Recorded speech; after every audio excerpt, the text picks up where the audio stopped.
Berkshire itself has a Fort Knox-like balance sheet, but some of its operating companies may be tight on cash during the pandemic.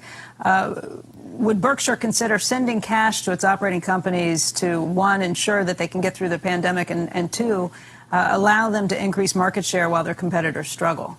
Well, we've sent money to a few, and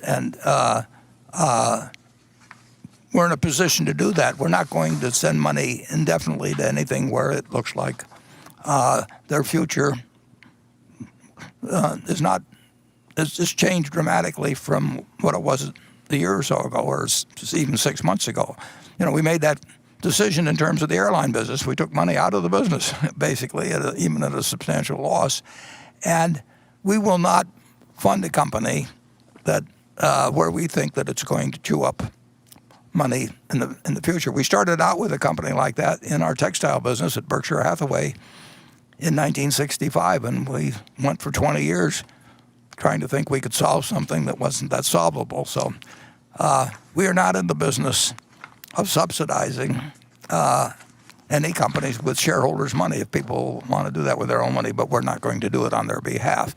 But we have advanced money. We're perfectly ready to advance money. Gaining market share and all that may happen, but the companies that need money probably, market share is not their number one problem, I'll put it that way. Greg, would you? Yeah.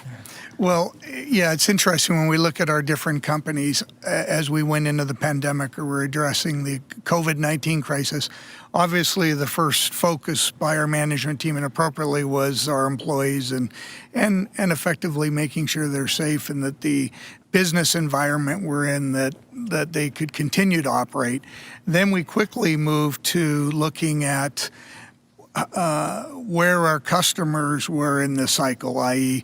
what was the underlying demand within the business. And to great credit to our managers, they very much have adjusted their businesses consistent with the underlying needs and demands of our customers. So effectively, they're moving with the customer, meaning very few of our businesses have actually required funds. Some have, and as Warren said, we've advanced the funds to them, but the businesses have really reacted in a way where they're managing consistent with where the market's at, i.e. the demand for their products.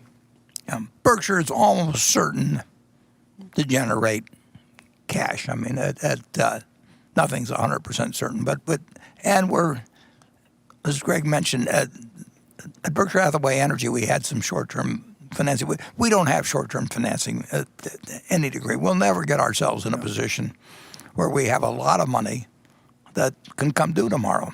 And people that were financing heavily with commercial paper and then found their business stopped. Well, you've seen what's happened to the airlines. I mean, they need money.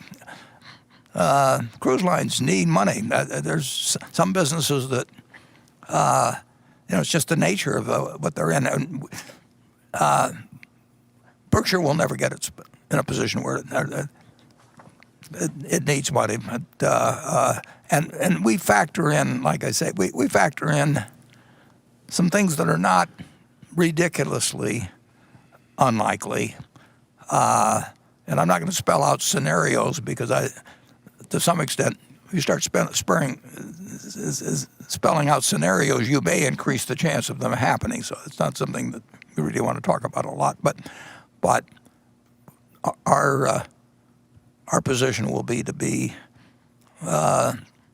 stay at Fort Knox, but we don't need it. No, we don't need it's a little higher now than it was at quarter end. We don't need 130 or 35 billion, but we need a lot of money that's always available, and that means we own nothing but treasury bills. I mean, we never buy commercial paper. We don't count on bank lines. One or two of our subsidiaries, a few of our subsidiaries have them, but we basically want to be in a position to get through anything, and we hope that doesn't happen. But you can't rule out the possibility any more than in 1929 you could rule out the possibility that you would be waiting until 1955 or the end of 1954 to get even. Anything can happen, and we want to be prepared for anything. But we also want to do big things. If the prices are attractive, as Greg said, there was a period right before the Fed acted. We were starting to get calls. They weren't attractive calls, but we were getting calls, and the companies we were getting calls from after the Fed acted, a number of them were able to get money in the public market, frankly, at terms that we wouldn't have given it to them.